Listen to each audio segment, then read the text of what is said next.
together we're making clear, if you want to talk about reducing crime and violence in America, you need to talk about guns in America. Over 90% of proposed gun bans target firearms that account for less than 3% of crimes. The legislative landscape is shifting faster than ever, and certain guns are being placed on watch lists across multiple states. Some of these firearms have been available for decades without issues, while others are being targeted simply because of how they look. The gun at number 1 isn't what you'd expect to see on a ban list, but it's already been restricted in 6 states and more are following. The window to legally acquire these firearms is closing, and some might disappear from dealer shelves within months. Number 10, standard capacity AR-15 magazines. Before we talk about the guns themselves, we need to discuss what makes them function. Standard capacity magazines holding 30 rounds are already banned in 10 states, and more restrictions are coming. These aren't accessories or add-ons. They're the standard configuration that manufacturers design these rifles around. When legislation targets high-capacity magazines, they're actually talking about normal magazines that have existed since the platform was created. The push is to limit capacity to 10 rounds or less, which fundamentally changes how these firearms operate. If you own an AR pattern rifle, having standard magazines makes sense while they're still available. Prices have remained stable around $15 to $20 per magazine, but in restricted states, they command triple that amount. Metal magazines last decades when properly maintained, and polymer versions from quality manufacturers are nearly indestructible.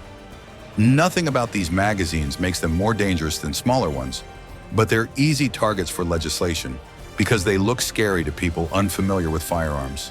Stock up now, because once bans pass, you can't legally acquire them in your state. Number 9, Ruger Mini 14.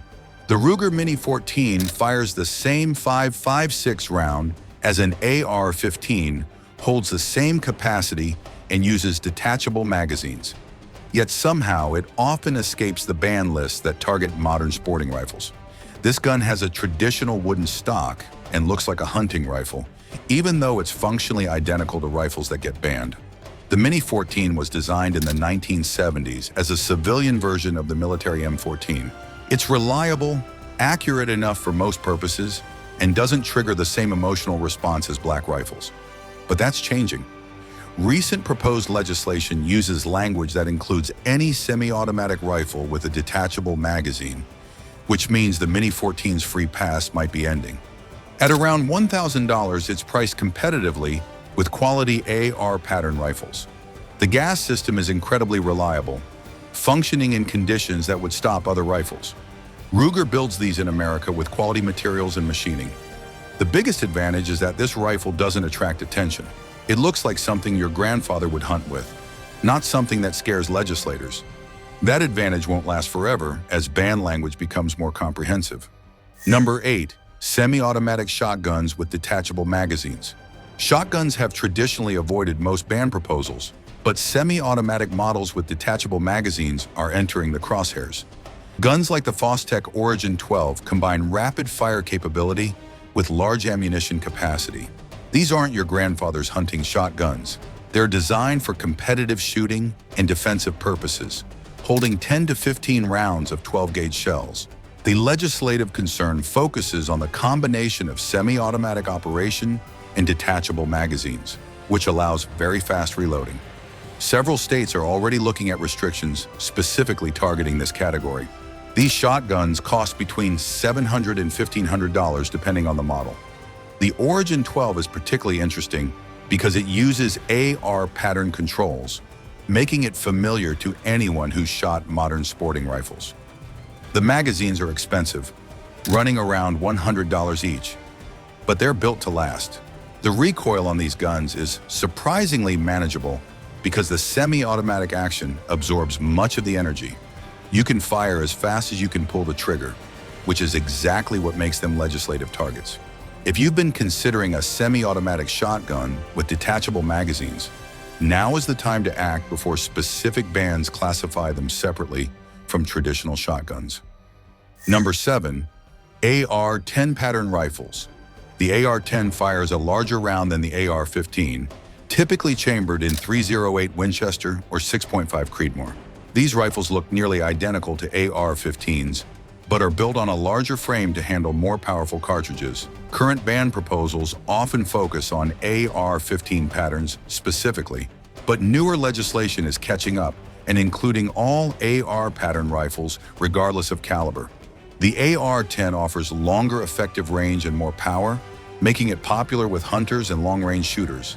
Quality examples from manufacturers like Aero Precision and Palmetto State Armory run between $900 and $2,000.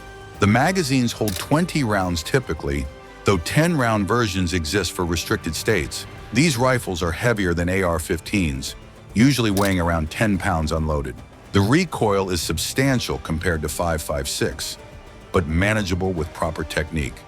The .308 Winchester cartridge has been used for hunting since the 1950s and remains one of America's most popular hunting rounds. The AR-10 simply puts that cartridge in a modern platform, but the appearance is what matters to legislators, not the actual capabilities. These rifles are being grouped with all modern sporting rifles in comprehensive ban proposals. Number 6. Pistol caliber carbines. Pistol caliber carbines fire handgun ammunition from a rifle-length platform. They're popular for home defense, competition shooting, and training because they're affordable to shoot and produce less recoil than rifle calibers. Models like the Ruger PC Carbine and CZ Scorpion fill this category. These guns look like rifles and often accept high-capacity pistol magazines, which makes them targets despite firing relatively weak ammunition. The 9mm carbine offers better accuracy than handguns while being easier to control. The longer barrel extracts more velocity from pistol cartridges, though the increase is modest. Recent proposals specifically mention pistol caliber carbines as items for restriction because they combine rifle-style controls with handgun ammunition capacity. Prices range from $500 to $1,200 depending on quality and features. The ammunition compatibility with common handguns means you can use the same magazines and ammo across multiple firearms. The Ruger PC Carbine is particularly clever because it accepts either Ruger or Glock magazines with a simple swap. The CZ Scorpion comes from a company known for quality, and the platform has proven reliable across thousands of rounds. These carbines make excellent training tools because the low recoil allows new shooters to develop skills without flinching. Number 5. AK pattern rifles. The AK-47 pattern is probably the most recognized rifle design worldwide. American-made and imported variants chambered in 7.62x39 are incredibly popular among gun owners. These rifles have a reputation for reliability that borders on legendary. They function when dirty, wet, frozen, or neglected in ways that would stop other firearms. The design dates back to the 1940s, but that history doesn't protect them from bans. In fact, AK pattern rifles are specifically mentioned by name in most assault weapon ban proposals. Quality American-made examples from companies like Palmetto State Armory run between $700 and $1,200. The 30-round magazines are inexpensive and plentiful, usually costing around $12 to $15. The 7.62x39 cartridge hits harder than 5.56 at close range, but loses energy faster at distance. The rifles are heavy, typically weighing around 8 pounds unloaded. The wood furniture on classic models gives them a distinctive appearance, though many modern versions use polymer. Despite being over 70 years old as a design, the AK pattern remains relevant and effective. But age doesn't matter to ban proposals that target semi-automatic rifles with detachable magazines. Number 4. Threaded barrel handguns. This might surprise you, but threaded barrels on handguns are becoming legislative targets. A threaded barrel allows attaching suppressors or muzzle devices, which sounds practical for hearing protection.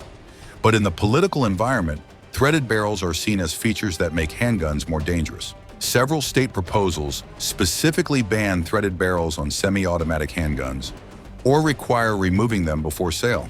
This affects popular models from every major manufacturer because threaded barrels are common on modern defensive pistols. Companies like Glock, Smith & Wesson, and Sig Sauer all offer threaded barrel options. The threads themselves don't make the gun more lethal, but they're associated with suppressors, which carry their own stigma. Purchasing a pistol with a factory threaded barrel now ensures you have that option before bans eliminate it. The cost difference between threaded and non-threaded versions is usually around $50 to $100. If you later want to add a suppressor for hearing protection, Having the threaded barrel already installed saves hassle. Some people prefer compensators or muzzle brakes on handguns to reduce recoil, which also require threaded barrels. The ability to attach these devices is practical, not threatening, but legislation doesn't always acknowledge practical uses. Number 3, semi-automatic rifles in classic calibers. This category includes guns like the M1 Garand, M1 Carbine, and SKS. These are military surplus rifles chambered in calibers like 30.06 Springfield, 30 Carbine, and 7.62 by 39. They've been available to civilians for decades, often considered collector items or historical pieces. The M1 Garand was America's main battle rifle in World War II and Korea. The M1 Carbine was a lighter companion weapon. The SKS was the Soviet Union's primary infantry rifle before the AK-47. These guns have historical significance and are sought after by collectors, but new legislation doesn't care about history. The language in comprehensive ban proposals includes semi-automatic rifles with detachable magazines, which catches many of these classics. Prices vary wildly based on condition and origin. One Garands through the Civilian Marksmanship Program cost around $650 for field-grade examples. One M1 carbines range from $700 to $1,500 depending on manufacturer and condition. SKS rifles were once available for under $200, but now sell for $400 to $600. These guns represent living history, connecting modern shooters to significant events. The combination of semi-automatic operation and detachable magazines makes them vulnerable to bans, regardless of their age or historical importance. Number 2, precision bolt-action rifles in modern chassis. Bolt-action rifles have always been considered acceptable for hunting and target shooting, but modern precision rifles and chassis systems are starting to draw attention. These rifles feature adjustable stocks, pistol grips, detachable magazines, and often rail systems for mounting accessories. They look tactical despite being manually operated bolt actions. Rifles like the Ruger Precision Rifle and Bergara B14 exemplify this category. The legislation concern isn't about the bolt action operation, but about the features surrounding it. Detachable magazines, adjustable stocks, and pistol grips are all features mentioned in ban proposals. Some recent legislative language is broad enough to capture these rifles despite them being manually operated. Prices range from $500 for entry-level Ruger precision rifles to $3,000 for custom builds. These rifles excel at long-range precision shooting, often producing groups under 1 inch at 100 yards. The chassis systems allow infinite adjustability to fit any shooter. The detachable magazines hold 5 to 10 rounds typically and allow faster reloading than internal magazines. If you're interested in precision shooting, acquiring one of these rifles now protects against future restrictions on features rather than function. Number 1. Standard semi-automatic handguns over 10-round capacity. The number 1 spot goes to something most people don't see coming. Standard capacity semi-automatic handguns are facing the most widespread restriction efforts. We're not talking about exotic firearms or military-style rifles. We're talking about regular handguns that millions of Americans own. The Glock 17 holds 17 rounds, the Beretta 92 holds 15, the SIG P320 holds 17. These are normal capacities for full-size defensive handguns, but legislation increasingly classifies anything over 10 rounds as high capacity. The push to limit handgun magazines to 10 rounds or less would affect nearly every modern semi-automatic pistol. Unlike rifles that get banned by name or features, handguns are being restricted through magazine capacity limits. This approach is more insidious because it sounds reasonable to people unfamiliar with firearms. But 10 rounds is arbitrary. There's no evidence that limiting capacity to 10 rounds instead of 15 or 17 reduces crime. Several states already enforce 10-round limits, and more are considering similar restrictions. Federal proposals have repeatedly attempted to ban magazines over 10 rounds nationwide. If you want a handgun in its proper configuration, buy it now with standard capacity magazines. Prices remain normal for now, with quality defensive handguns ranging from $400 to $800. But once restrictions pass, you're limited to neutered versions that don't perform as designed. This isn't about exotic weapons or military hardware. This is about normal handguns that people use daily for protection. The fact that standard capacity handguns are the primary target shows that bans aren't really about reducing crime. Get what you need now, because the window is closing. The pattern is clear. Legislative efforts are expanding beyond military-style rifles to include standard firearms that millions of Americans own legally. Magazine capacity restrictions affect everything from handguns to rifles. Feature bans target cosmetic elements rather than function. Even historical firearms and manually operated rifles are getting caught in broadly written legislation.